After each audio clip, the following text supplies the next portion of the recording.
nouveau chauffeur. Bonjour à toutes et à tous, bienvenue sur KTV Kwezi FM, le 106.9 pour un temps de parole toujours en direct à la radio et à la télévision. On reçoit tout le monde sur Kwezi et on va continuer à recevoir tout le monde pour éviter que l'on puisse dire que tel média soutient telle personne, etc., etc. Sur Kwezi, on reçoit tout le monde. La preuve en est, on reçoit ce matin Armami qui est avec nous. Armami, bonjour. Bonjour, KTV. Et également Mahmoud Aziari qui est avec nous. Mahmoud, bonjour. Bonjour. Et tout à l'heure, que vous le sachiez, on reçoit Bichara à 7h30, comme ça tout le monde pourra donner son avis, sans pour autant qu'il y ait de débat, puisque vous n'allez pas vous croiser, en tout cas pas sur le plateau. Et il n'y aura pas d'Allo Kwezi, comme ça on est peinard. Voilà. Armami, première question, pourquoi Mahmoud Aziari est avec vous ce matin? C'est votre nouveau chauffeur?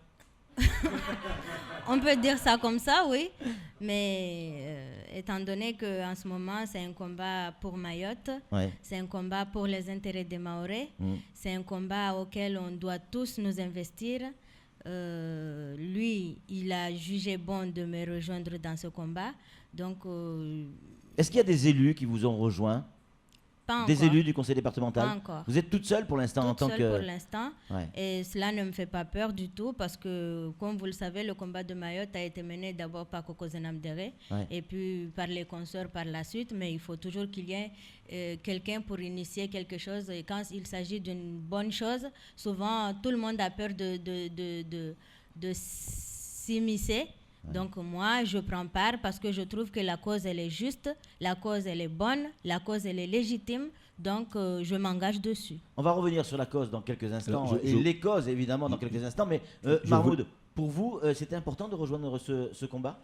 Oui, parce que c'est ce que j'ai dit aux gens post-Maïti. Ouais. Ça fait des années que j'essaie d'expliquer les difficultés de Mayotte aux élus.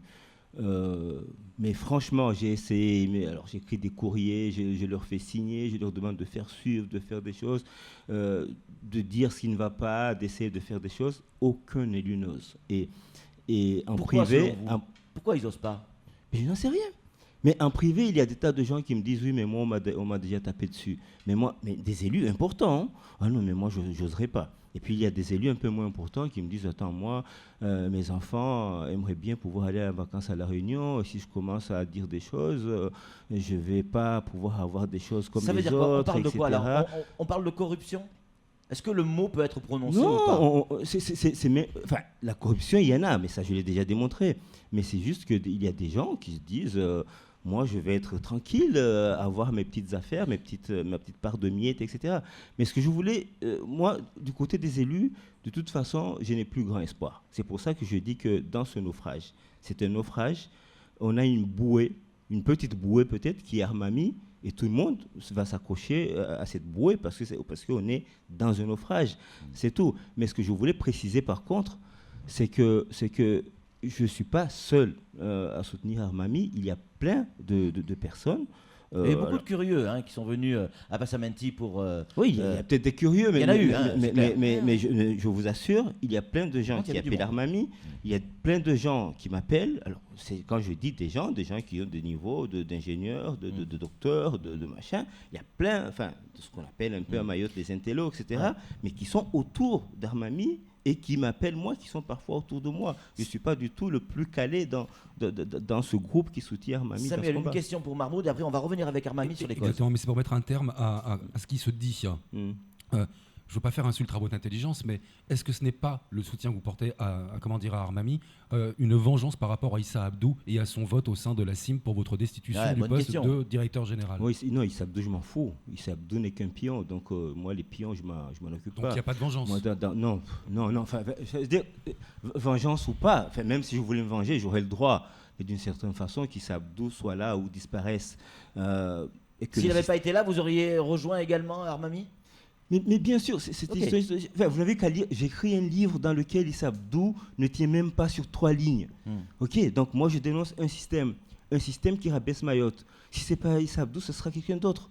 Donc c'est un système qui met en avant des gens médiocres que je suis en train de combattre en disant, si nous voulons nous développer et rattraper notre retard, il faut juste mettre un peu d'excellence dans les choses au lieu d'enlever l'excellence qu'on peut avoir pour mettre de médiocrité partout. C'est le système. On va revenir sur les causes avec Armami, si vous êtes d'accord, Mahmoud Aziari. Vous avez commencé avec l'histoire de la spasade.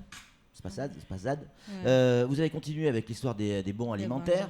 Et aujourd'hui, vous lancez, il y a eu ce meeting à Passamenti évidemment, et aujourd'hui, vous lancez cette opération, entre guillemets, prévue pour le 14, avec une prière sur la tombe de Zenam Déré, sur venir effectivement au conseil départemental pour demander le départ, ou exiger le départ du cabinet.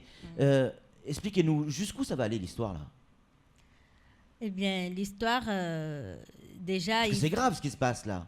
Ce que vous faites, c'est grave. Est-ce que je vais vous poser une question? Si vous trouvez que ce que je fais est grave, donc vous trouvez normal que les élus qui représentent la population soient pris en otage, soient privés de leur droit de manifester leur pensée, de manifester leur mécontentement ou leur façon d'agir. Vous avez le droit de réagir. Quand je dis grave, ça ne veut pas dire bien ou pas bien. C'est grave, c'est dans le sens, c'est important ce qui est en train de se passer. Mahmoud vous a rejoint, il s'intéresse beaucoup à l'histoire de Mayotte. Ce que vous êtes en train de faire, peut-être que ça fera juste pchit, mais si jamais ça doit aller au bout, ça s'inscrira dans l'histoire de Mayotte. C'est ça. Comme vous l'avez bien constaté, Mayotte a toujours été portée par les femmes. Donc il faut oser, il faut être audacieux et s'engager.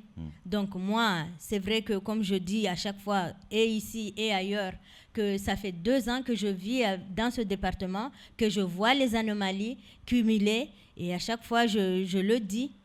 Je le dis dans mon entourage, je fais ces remarques auprès de nos collègues élus. Et à chaque fois, même au président, à chaque fois. Vous avez discuté un peu avec le président, avec les élus depuis cette histoire. On vous a proposé des solutions. Il y a eu des réunions de la majorité, vous vous en souvenez forcément. Oui, la réunion de la majorité a été tenue, oui. Mais je ne qualifierais pas cette réunion d'une réunion de la majorité. Parce que déjà, toutes les élus n'y étaient pas. Et que le président lui-même qui devrait y être et essayer de tirer cette affaire au clair n'y était pas. Donc, le fait de se retrouver à peine 12, même pas, et tourner autour du pot pendant des heures sans pouvoir aboutir à quoi que ce soit, je ne trouve pas que c'est une réunion de la majorité. Vous pensez sincèrement que le cabinet va démissionner parce que vous le demandez ? Qu'il démissionne, ça serait les propos appropriés, si je peux dire, ou la décision appropriée. Mais sinon, la population s'en chargera. Mais comment ça La population viendra les décaser au département. Nous ferons venir la population jusqu'au département et les faire sortir de là. Nous, on a besoin des techniciens compétents. Qui vont travailler Mayotte, qui vont chercher à apporter des solutions sur le département. Il y a une exode massive vers l'île de la Réunion et la métropole. Mais pourquoi? Tout ça, c'est pour avoir une vie meilleure. Mais quelle vie meilleure on peut espérer alors qu'aujourd'hui, on est à Mayotte, on est un département, on est une région ultra-périphérique, on a toutes ces compétences, on a tous les outils qu'il faut pour nous doter des éléments qu'il faut pour faire avancer Mayotte. Et il se trouve que l'État, la fiscalité, les impôts, tout ça, retombe parce qu'on est un département. Mais en retour, nous, on ne fait rien et c'est là le rôle de l'élu ou des élus que nous sommes. On doit faire quelque chose pour pouvoir optimiser le département qui fait office d'une région, de pouvoir apporter à la population tous les éléments auxquels résident dans ce département. Donc on a droit et on a ces compétences. Ces compétences, s'il vous plaît, sont dans le département, mais qu'on a mis au placard. Donc aujourd'hui, ce cabinet qui est là, il s'octroie des sommes exorbitantes qui font que vous avez les preuves de ce que vous dites? Ben, ils sont là, les preuves. Mais donnez-nous les preuves, on les a pas, les preuves. On aimerait avoir les preuves. Mahmoud Aziari, faire appel à la population pour renverser une gouvernance, c'est un non, hein? C'est un putsch. Vous cautionnez ça? Non, moi d'abord ça c'est de la politique. Moi je fais pas de politique. Je suis plutôt un technicien. Non. Moi, je me bats pour dire que j'ai une île que j'aime beaucoup, que je qualifie chaque fois de paradis, et cette île est en train de s'enfoncer dans un sous-développement, mais vraiment sans nom, derrière tout le monde. Et je suis en train seulement de dire que ce n'est pas parce que des gens sont élus qu'ils peuvent croire que pour le coup, là, ils font un putsch en disant, nous, on peut se permettre de dormir pendant 6 ans, pendant que le pays s'enfonce. Pour vous, c'est eux qui font le putsch. Voilà. Mais ils sont élus quand même. Non, mais tu ne me laisses pas parler. Oui. Mais l'idée, c'est juste de dire que on vous regarde, on vous voit en train de dormir pendant que l'île coule. Et on va vous secouer pour que vous travailliez. Et la première chose à faire, c'est de dire que ceux qui ne sont pas élus, les élus, on ne peut pas les déloger, mais ceux qui ne sont pas élus, qui sont d'une certaine façon qui devraient être des techniciens, sont juste des politiques qui ne valent rien, qui sont au cabinet et qui ne foutent rien. Sortez-les et trouvez des gens capables de faire le job pour que Mayotte avance. Voici ce que la revendication, que le peuple porte cette revendication-là, c'est exactement comme quand les syndicats descendent dans la rue. C'est exactement pareil. C'est aller secouer des élus en leur disant, vous avez une mission, 2 ans, vous dormez, il reste 4 ans et le pays il s'enfonce, bougez. Voilà, c'est ça l'idée. Flo, une réaction. Oui, justement, mais est-ce que ça ne serait pas plus légitime, plus démocratique, entre guillemets, si une majorité d'élus partageait cette position? Là, à Armami, elle est un peu seule. Moi, ce que j'aimerais, c'est que vous fassiez un petit sondage, sans citer les noms des élus, et demander à tous les élus du département majoritaire comme opposition de donner une note entre 0 et 10 aux gens, à ce cabinet, et vous serez surpris. Mais ils disent rien, les autres élus, pour l'instant. Ils disent rien parce qu'ils sont comme ça. Et puis chacun s'accroche à ses miettes. Mais il n'y a pas que là. Partout à Mayotte, les gens ne sont pas d'accord, mais s'accrochent à des miettes parce qu'on est dans une société de mendicité. C'est comme ça qu'on vit. On est dans une société de mendicité, on voit l'île couler et personne n'ose rien dire. Et critiquer Armami qui dit « moi, je suis prête à abandonner ces miettes pour me battre pour cette île », oui. il n'y a pas grand monde à faire ça. Vous vous sentez toujours républicaine, Armami? Oui. Politiquement parlant, je parle. Hein. Oui. Oui. Même si effectivement vous allez contre le principe du président qui est républicain. Vous savez, les républicains, oui, les républicains, mais c'est aussi des personnalités. Donc chacun adopte sa propre personnalité. Donc moi, je peux très bien porter l'étiquette, mais je n'adhère pas à des idées qui vont à l'encontre de l'intérêt général, qui vont à l'encontre des Mahorais. Parce que nous, quand on prenait le micro, on dénigrait ceux qui étaient au département auparavant.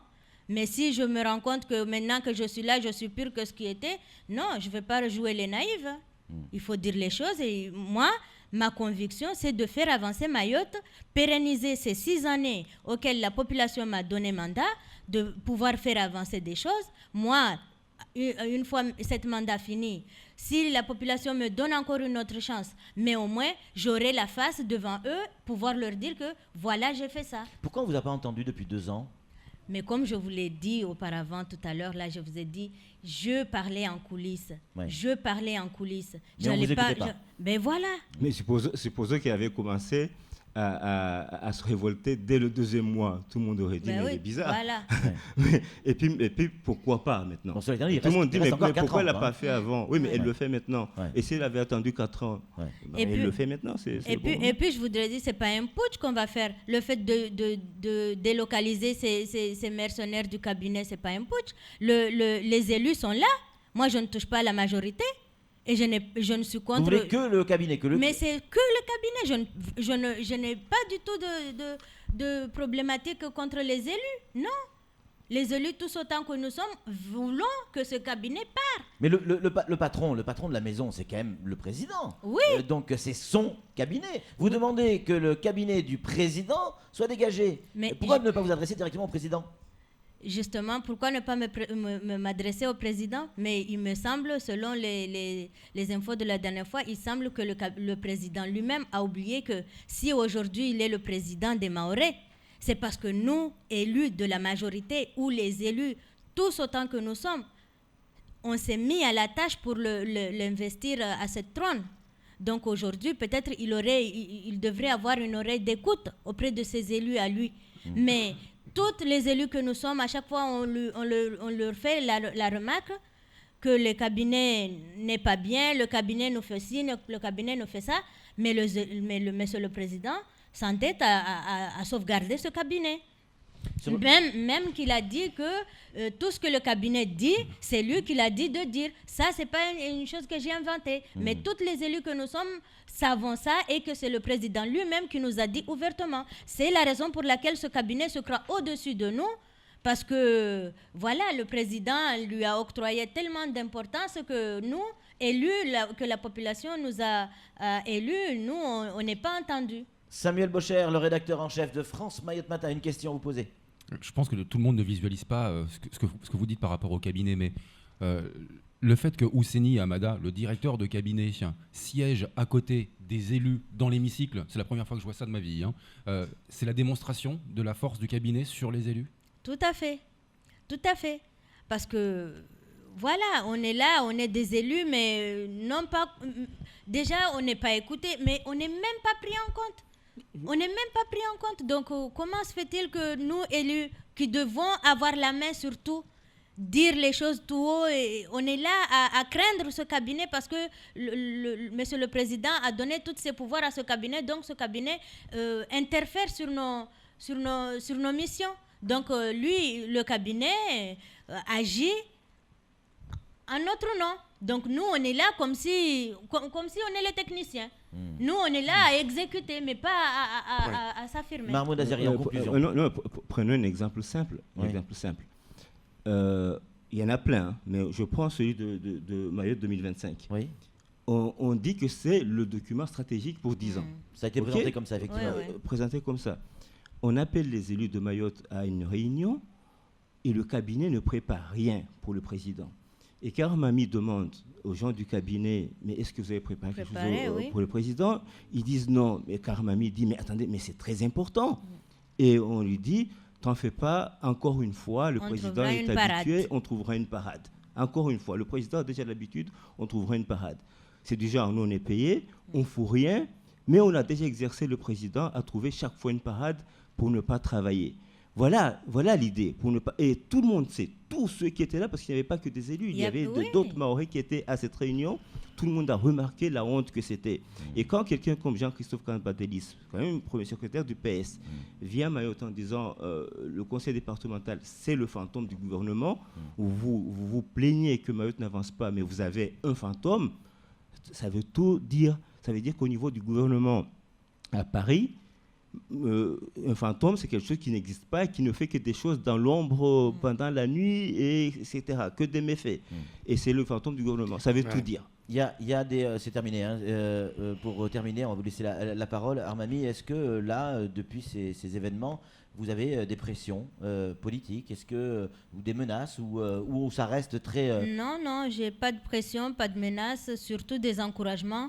Beaucoup d'encouragements. Beaucoup de la population. Les femmes, on nous dit qu'il y a beaucoup de femmes qui vous soutiennent. Tous autant qu'ils sont, les femmes leaders, beaucoup, mais des avocats aussi. Tout le monde m'appelle pour me soutenir, des syndicalistes, mais tout le monde me rejoint. Tous ces gens-là seront là le 14 avec vous? Tout à fait, oui. En tout cas, on sera là, nous aussi, avec nos caméras. Merci beaucoup. Mais le 14, c'est la date qu'on a donnée, c'est la date butoir qu'on a donnée au président de pouvoir se débarrasser de son cabinet. Oui. Et à partir de cette date-là, nous, on a la main de pouvoir agir à tout moment. Merci Armami d'être venu sur ce plateau. Merci également à Mahmoud Azari de vous avoir accompagné. C'est tout pour ce temps de parole. Tout de suite, la suite de nos programmes.